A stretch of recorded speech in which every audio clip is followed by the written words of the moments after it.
Hello friends, I am doctor Pankaj Manoria और मैं भोपाल में मनोरिया हार्ट हॉस्पिटल में लगभग 15 से 20 साल से हार्ट के पेशेंट्स देख रहा हूँ। एक कॉमन सिम्टम्स या कॉमन बीमारी जिसको बोलें फेंट होना, ये बहुत कॉमन चीज़ है और काफ़ी लोग इससे परेशान होते हैं कि हम फेंट हो जाते हैं, क्या कारण है, कैसे इन्वेस्टिगेट कराएं, क्यों फेंट हो रहे हैं, कुछ पता नहीं लगा पाते। तो मैंने सोचा आज इसी विषय में हम डिटेल में बात करेंगे कि फेंटिंग के क्या कारण होते हैं, क्यों लोग फेंट होते हैं, क्या इसमें करें और उसका क्या इलाज है। अब फेंटिंग के हम पहले सिंपल कारणों में जाएं। फेंट होने का मतलब होता है कि आप कुछ समय के लिए आप बेहोश हो गए, ये इसको बोलते हैं फेंट होना। तो ये इसके सिंपल कारण होते हैं। कुछ सिंपल कारणों में सबसे प्रमुख कारण होता है कि जैसे आपको डिहाइड्रेशन हो गया, आप दिन भर से बहुत काम कर रहे हैं, पानी आपने नहीं पिया है, डिहाइड्रेशन हो गया है, तो कई बार खड़े खड़े आप अचानक कुछ सेकंड्स के लिए एकदम गिर जाते हैं, तो इसको बोलते हैं डिहाइड्रेशन की वजह से फेंट होना। तो ये सिंपल कारण होता है। कई बार क्या होता है कि कई बार ब्लड प्रेशर काफ़ी आपका लो हो जाता है, कुछ दवाइयाँ चलती रहती हैं, हो सकता है उसकी वजह से बीपी लो होता है। तो जब आप खड़े होते हैं बीपी लो में, तो कई बार फिर एकदम अचानक फिर आप थोड़ी देर के लिए आप बैलेंस खो देते हैं और बेहोश हो जाते हैं, तो उसको बोलते हैं लो बीपी के कारण आप फेंट हो गए। तीसरा, कई बार ब्लड शुगर, हाइपोग्लाइसीमिया, शुगर अचानक कम हो जाती है, तो उसकी वजह से भी आदमी फेंट हो जाता है। चौथा, कई बार सिंपल एल्डरली लोग होते हैं, जो ओल्ड एज वाले होते हैं, वो जब भी खड़े होते हैं तो बॉडी में एक सिस्टम होता है, उसको बोलते हैं ऑटोनॉमिक नर्वस सिस्टम। तो जब आप खड़े होते हैं तो वो सिस्टम एक्टिवेट होता है और आपके बीपी को मेंटेन करता है। ओल्ड एज या डायबिटीज में क्या होता है, ऑटोनॉमिक नर्वस सिस्टम डिसफंक्शन होता है, वो ठीक से काम नहीं कर पाता। तो जैसे ही आप कई बार खड़े होते हैं तो सिस्टम काम नहीं कर पाता, तो आपका बीपी लो हो जाता है, और जब आपका बीपी लो हो जाता है तो ब्रेन में जो ब्लड सप्लाई मिलना होता है ब्रेन को, तो वो सप्लाई लो बीपी की वजह से ब्रेन को सप्लाई नहीं मिल पाता। इसीलिए आप ब्रेन का सप्लाई जब कम हो जाता है ब्लड का, तो आदमी एकदम बेहोश हो जाता है। तो इसको बोलते हैं पोस्चरल हाइपोटेंशन। तो ये एक ओल्ड एज की बीमारी होती है यूजुअली, और ऑटोनॉमिक नर्वस सिस्टम डिसफंक्शन की वजह से होता है। कई बार क्या होता है कि आपको बहुत सीवियर पेन होता है, कि चोट लगती है, पेन होता है, तो उस पेन की वजह से भी कई बार आप बेहोश हो जाते हो, जिसको कि बोलते हैं हम वैसोवेगल सिनकोप। वैसोवेगल सिनकोप का मतलब क्या होता है, जब पेन होते हो आप, तो बॉडी में एक नर्व होती है वेगस नर्व, तो वो जब स्टिमुलेट हो जाती है वेगस नर्व, तो आपको हार्ट रेट आपको कम कर देती है और बीपी कम कर देती है। ये नर्व यूजुअली जब सीवियर पेन होता है हमें, जब ये स्टिमुलेट हो जाती है, तो उसको बोलते हैं वेसोवेगल सिनकोप। तो ये भी एक सिंपल कारण होता है। तो ये मैंने अभी जो 4-5 कारण बताए, ये बहुत सिंपल कारण होते हैं बेहोशी के, तो उसमें कोई चिंता करने वाली बात नहीं होती। सिंपल ट्रीटमेंट ऑल्टरेशन से, अगर डिहाइड्रेशन है तो आप पानी ज़्यादा पी लीजिए, ध्यान रखें कि स्वेटिंग ज़्यादा ना हो। अगर आपको लो बीपी चल रहा है तो जो बीपी की दवाइयाँ हैं वो हम कम कर लें, उससे ठीक हो जाता है। ऑटोनॉमिक नर्वस सिस्टम या पोस्चरल हाइपरटेंशन होता है, उसमें हम आपको बताते हैं कि पोस्चर कैसे धीरे धीरे चेंज करें, अचानक पोस्चर चेंज नहीं करें तो आप ठीक रहेंगे। या फिर कई बार कुछ गोलियां आती हैं जो हम बीपी बढ़ाने की देते हैं, उससे भी हम आपको ठीक कर देते हैं। और इस तरह से जो सिंपल कारण तो हम इसे मैनेज कर सकते हैं। अब आते हैं सीरियस कारण, जो लाइफ थ्रेटनिंग कारण होते हैं, उनको अगर हमने ठीक से नहीं जाना तो आदमी की कई बार जान भी जा सकती है। अब इसमें देखिए, जो बेहोशी या फेंटिंग के अगर सीरियस कारणों में जाएं तो प्रमुख 2 कैटेगरी में हम बांट सकते हैं। एक होता है कार्डियक कॉज, मतलब कुछ हार्ट में प्रॉब्लम है, उसकी वजह से आदमी बेहोश हो रहा है। और एक कारण होता है कि न्यूरोजेनिक, मतलब ब्रेन में कुछ प्रॉब्लम है, उसकी वजह से आदमी बेहोश हो रहा है। तो इसको कैसे डिफरेंशिएट करें। हार्ट के कारण की वजह से जब बेहोशी आती है तो उसके भी 2 वजह होती हैं। एक तो जो हार्ट की जो गति है, जो हार्ट रेट बोलते हैं, या तो वो बहुत ही कम हो गई है जिसको बोलते हैं ब्रेडिकार्डिया, या फिर बहुत ज्यादा हो गई है जिसको बोलते हैं एरिथमिया या टैकीकार्डिया।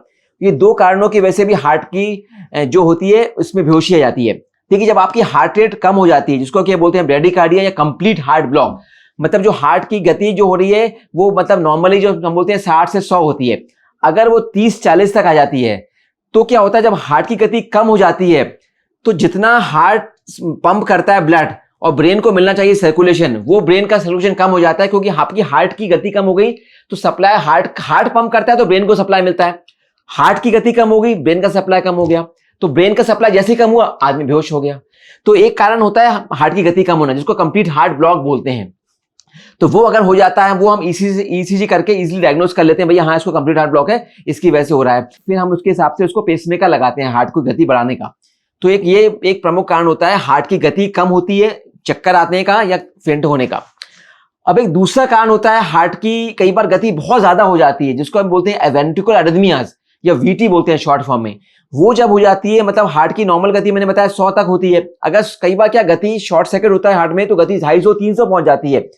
जब 300 की गति पे हार्ट काम करता है तो हार्ट वाइब्रेट करने लगता है बहुत तेज। सोचो, सपोज करिए कि आप गाड़ी जो नॉर्मल 60 में हम चलाते हैं गाड़ी, आपकी कार, अगर हम 300 में गाड़ी चलाएं तो जो वाइब्रेशन कार में होंगे तो कभी भी दिक्कत आ जाएगी। तो यही होता है, जब हार्ट 300 की गति से काम करता है तो एकदम हार्ट का बीपी लो हो जाता है और बिल्कुल हार्ट की फंक्शनिंग बिल्कुल लूज हो जाती है, हार्ट बिल्कुल लूज पड़ जाता है, क्योंकि इतनी हार्ट यूज टू नहीं होता 300 की गति पे काम करने का। इसको बोलते हैं टैकीअरिथमियास। तो ये जब होता है तो आदमी बिल्कुल फेंट हो जाता है, बेहोश हो जाता है, वो बहुत सीरियस कारण हो जाता है। तो जब हार्ट इस तरह की बीमारी होती है वेंट्रिकुलर टैकीअरिथमिया, तो उसमें हम फिर आपको कुछ दवाई देते हैं इसको कंट्रोल करने की, और कई बार दवाई से भी कंट्रोल नहीं होता तो हम आपको सलाह देते हैं एक तरह की डिवाइस लगाने, जिसको बोलते हैं AICD, automatic implantable cardio defibrillator. ये डिवाइस हम आपके हार्ट के अंदर फिट कर देते हैं, और जैसे ही अगर आपकी हार्ट की गति बढ़ती है तो वो ये डिवाइस होती है वो एक्ट कर देती है और हार्ट की रिदम को वापस नॉर्मल कर देती है। तो ये तो हुआ कार्डियक कॉज। अब अपन आते हैं न्यूरोजेनिक कॉज। न्यूरोजेनिक कॉज में प्रमुख कारण होता है कि कई बार क्या होता है कि हार्ट में आप मिर्गी का दौरा पड़ता है। जब मिर्गी का दौरा होता है, सीजर्स बोलते हैं मेडिकल लैंग्वेज में, तो उसकी वजह से भी आदमी बेहोश हो जाता है, या फिर कई बार ब्रेन का सर्कुलेशन रुक जाता है, जिसको बोलते हैं कुछ स्ट्रोक बोलते हैं। जैसे जब ब्रेन होता है जो उसमें जो ब्लड सप्लाई है वो किसी कारण रुक जाती है, जिसको बोलते हैं स्ट्रोक, तो उसकी वजह से भी आप बेहोश हो सकते हैं।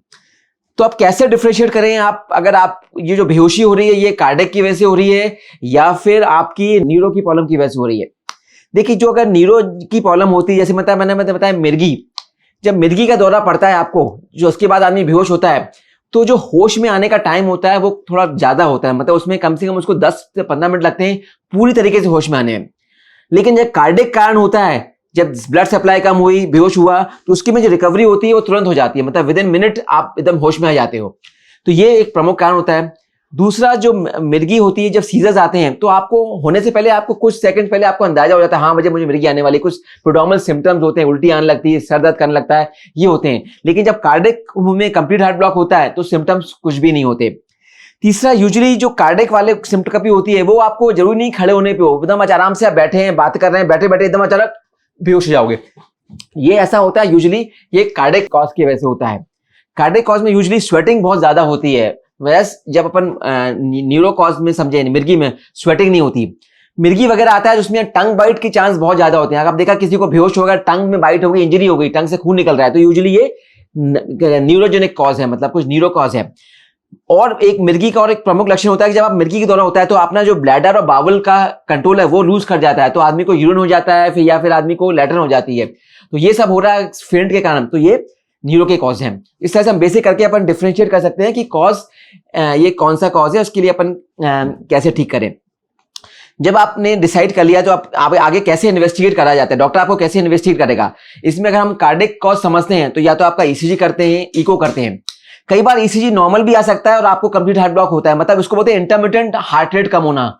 तो मतलब कई बार आपने जब ईसीजी करा, जब आपका हार्ट रेट नॉर्मल है, लेकिन जब आप बेहोश हुए, जब आपकी हार्ट रेट कम थी, तो कैसे पता लगाएं। इसके लिए हमें एक जांच होती है होल्टर। होल्टर क्या होती है, हम आपको एक छोटी सी मशीन ऊपर से लगा के चिपका देते हैं, पैच लाइक, और वो आपका 72 से मतलब 7 दिन तक भी आपका कंटिन्यूअस ईसीजी रिकॉर्ड करती है, इसको बोलते हैं होल्टर।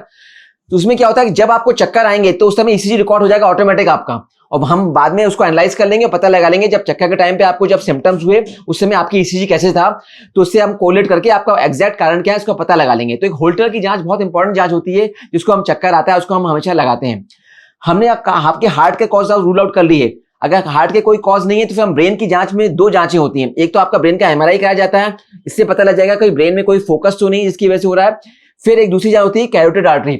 ये जो कैरोटिड आर्टरी गर्दन की आर्टरी को बोलते हैं, इसमें कुछ ब्लॉकेज होते हैं तो उससे ब्रेन का सप्लाई रुक जाता है, तो इसको हम डॉपलर के जरिए इसकी ब्लड सप्लाई कैसी है ये पता लगा लेते हैं, कोई इसमें कुछ ब्लॉकेज तो नहीं है, स्टेनोसिस तो नहीं है। तो इस तरह से कैरोटिड आर्टरी की जांच करके हम पता लगाया जा सकता है।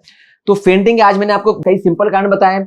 सिंपल कारण कौन से होते हैं, और जो सीरियस कारण है वो cardiac as well as non cardiac कारण, मतलब न्यूरोजेनिक कारण तो नहीं है। आप खुद भी डिफरेंशिएट कर सकते हैं। फिर आपको लगा कि भैया हाँ कार्डियक है तो कार्डियक के पास जाएं, न्यूरो है तो न्यूरो के पास जाएं, और फिर डॉक्टर आपको इन्वेस्टिगेशन क्या कराएंगे वो भी मैंने आपको समझा दिया है। इस तरह से आप सिंपल वे में ठीक कर सकते हैं। कभी भी आपने देखा कोई पेशेंट फेंट हो गया है तो सबसे पहले क्या करना है ये भी जान लीजिए। अगर कोई पेशेंट फेंट हो गया है तो उसके जो लेग्स हैं उसको ऊपर करिए, लेग वाला दोनों पैर उठा के उसको ऊपर करें, ताकि इसमें क्या होता है जब आदमी फेंट होता है तो ब्रेन का सप्लाई बहुत कम हो जाता है। जब आप लेग्स को रेस करेंगे तो लेग्स का रेज करने की वजह से जो ग्रेविटी की वजह से ब्रेन का सप्लाई थोड़ा बढ़ जाएगा, तो वो कॉन्शियसनेस जल्दी रिगेन करेगा। तो ये सिंपल हमेशा याद रखें, कोई भी आपको फेंट हो तो उसका लेग्स को ऊपर करें ताकि जल्दी, और हेड को नीचे करें ताकि ब्लड सप्लाई उसका टेम्पररी इंप्रूव कर सकें। और फिर सीरियस हो तो फिर अपने कंसल्ट करें, इन्वेस्टिगेशन कराएं, और उसको फेंटिंग को लाइटली कभी ना लें, क्योंकि कई बार काफी बहुत सीरियस रूप में भी हो सकती है।